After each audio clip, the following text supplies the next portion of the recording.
నిజామాబాద్ జిల్లా బీంగల్ మండలంలో ఇటీవల వరదలకు నష్టపోయిన పంటలను ఎంపీ అరవింద్ పరిశీలించారు. వరదల వల్ల పంటలు చాలా నష్టపోయాయని, ఎకరాకు 50,000 రూపాయలు చెల్లించాలని బాధితులు డిమాండ్ చేశారు.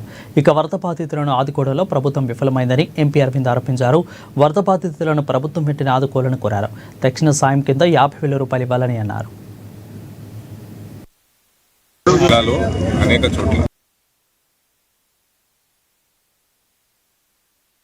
మునిగిపోయినాయి, కొన్ని చోట్ల ఫ్లడ్డింగ్ ద్వారా పంటలు నష్టం అయిపోయినాయి, కట్టలు తెగిపోయి ఇసుక కొట్టుకొచ్చింది కొన్ని పొలాలకి. సో ఇతర వివిధ ప్రాంతాలలో వివిధ రకంగా డ్యామేజెస్ అనేది జరిగింది. ఇప్పుడు ప్రభుత్వం పంట నష్టపోయిన రైతులకి నష్టపరిహారం ఎంతవరకు ఇస్తారు, కనీసం 50,000 రూపాయలు ఎకరానికి ఇవ్వాలన్నది ప్రాక్టికల్ డిమాండ్. ఇది పొలిటికల్ డిమాండ్ అంటే 2 లక్షలు అడుగుతాం, 1 లక్ష అడుగుతాం, అది వేరే విషయం. కనీసం 50,000 రూపాయలు ఇవ్వాలి ఒకటి.